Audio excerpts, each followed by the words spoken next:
I'm reviewing Bring Her Back. This is the second A24 horror film this year that actually features a bad guy that had their dog taxidermied. I don't understand how loving your dog so much that you can't stand to be without them and having them taxidermied makes you a bad person. Of course, I say this as someone who has a dog that is being freeze-dried right now in preparation for taxidermy. Guess that makes me a monster, a bad guy, a Disney villain. Huh, A24? Is that it?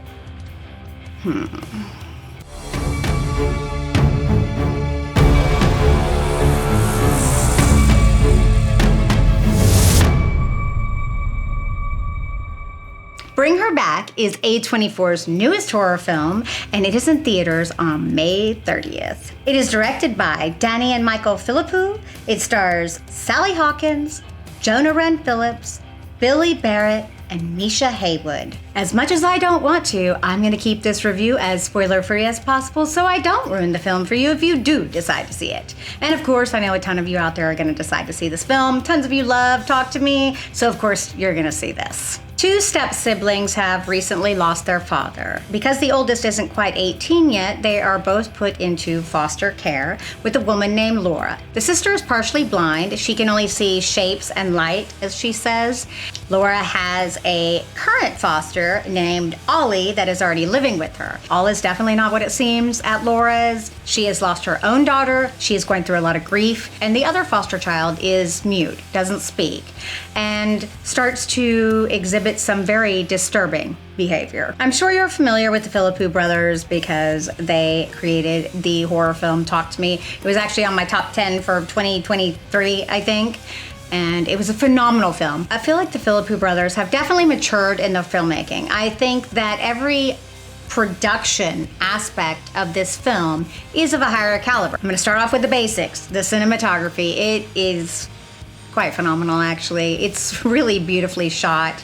There's a lot of kinetic shots. I love that at points the cinematography gives you an idea of what the sister is seeing because she can only see the shapes and light.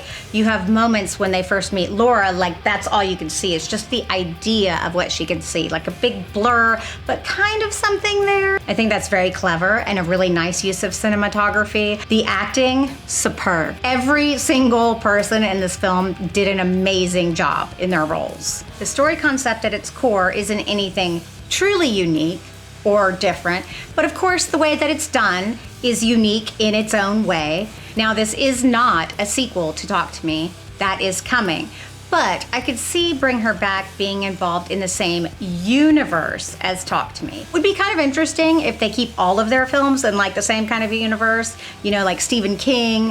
I think that's a very clever thing to do, so you can kind of keep that concept and kind of own that for yourselves. I think that's really neat. At the heart of this story, it is once again about grief. Talk to Me was also about grief of losing a loved one, and this one is even heavier on the grief and loss of a loved one. I myself have lost loved ones and animals, of course, and I understand how difficult it is. Now, with both of their films, the people who are grieving just can't seem to cope or get over it. And I get that. That would be a hard and difficult thing. In this film, the person not able to cope and grieving becomes a selfish monster. Your grieving shouldn't be affecting people around you in the way that she is affecting people around her. And boy, is she affecting people around her in very interesting and horrible ways. We do have moments within the movie where you see Laura's real character probably before her daughter passed away, and you could tell she was probably a really nice and fun and cool person. But grief has changed her and it's consumed her, and it's pretty much all that she thinks about. And at that point, what is the point? At a point, you have to move on and you do need to cope, and that's the themes that are talked about here. It does appear that the sister and brother are coping really well with their father's death, but she can't quite cope with the loss of her daughter. Obviously, I don't blame her. That would be absolutely devastating. A parent is never meant to lose a child, but all of our parents should pass away before we do. Kind of the cycle of life. The overall tone of this film is a lot more depressing than Talk to Me was.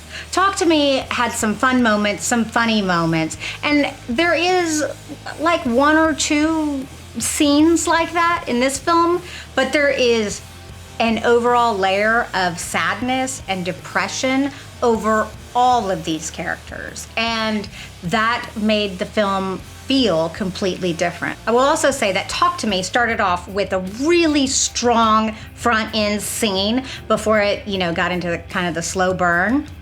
This film, I think, was trying to start off with a really strong scene, but it didn't work that way. And I will tell you that for the first third, at least, of the film, I felt like it was very slow. It's a very slow burn. And as much as I hate to say it, because I did really enjoy the film, it got kind of boring for me. I know tons of people out there are going to completely disagree with me, but no, it just did not keep my interest. I think the brother and sister are cool. I think Laura's fine, but I wasn't as captivated by this film until probably actually halfway through. Once the gore started getting good, and let me tell you, the gore is good in this film. The gore is superb in this film. The gore is beautiful in this film. I have to say, they know what they're doing with that gore. It was lovely. It was uncomfortable. It was red and very beautiful and so good looking. Some of you may not be able to handle a lot of it. I mean, there is a lot of blood. There's some teeth action. There's a lot going on here. Gore made it. The gore elevated the film for me. It made it a lot more fun, made it a lot more enjoyable. It actually was spectacular. At that point, they had me. I do like the sound of the music in this film. Where are my freaks at? It's funny because when they do point out the taxidermy dog, which they call it a stuffed dog. And what's funny is Opus, which was the other film that had the taxidermy dog, also called it a stuffed dog. Who calls their taxidermy stuffed? Because I haven't heard that term anywhere except for in these two films, okay? That's rude and disrespectful. But she does mention that she's a weirdo because of that. I'll give you that. You can be a weirdo because you have dog taxidermy. Of course, I get that. I'm a big freaking weirdo. But a bad guy? A monster? A villain? Really? You go too far, sir. You go too far. In this film, I would have actually really have liked to seen more of the backstory of this ritual because we get bits and pieces, but I would have loved to know how she came to find this, who is in this ritual that we have witnessed and things that we have seen. There is a lot to the story that I normally don't think that a film should, give all that backstory, but because there were some moments of some quietness, I would have loved to have known more about the ritual and how this whole thing came to be and how it works. And what the rules are. I mean, I've got ideas, but I don't want to spoil it. I mean, it has to do kind of obviously soul eaters. You think, how selfish does one person have to be to try to pull this off? I mean, sometimes it's just best just to let go, even let go of yourself, maybe? It gets really dark. I've seen some dark and disturbed and depressing films, and I do think this is obviously dark. It's somewhat disturbing.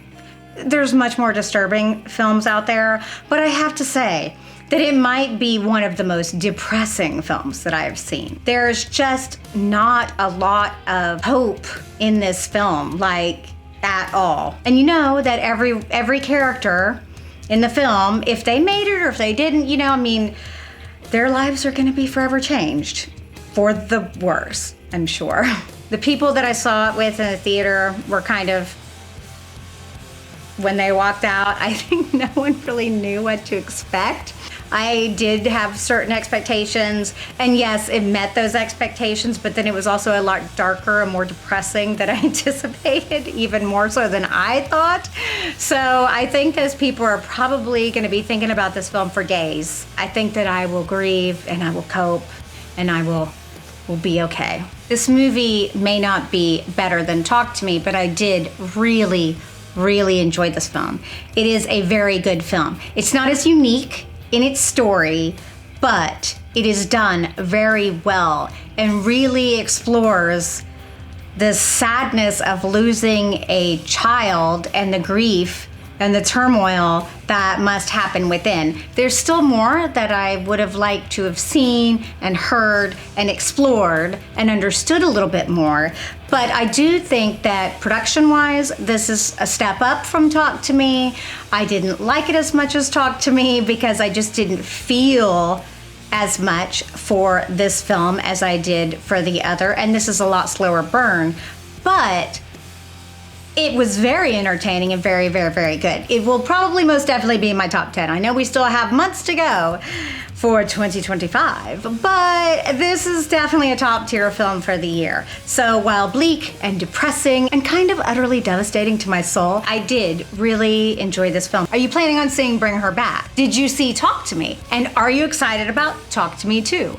Let me know in the comments below.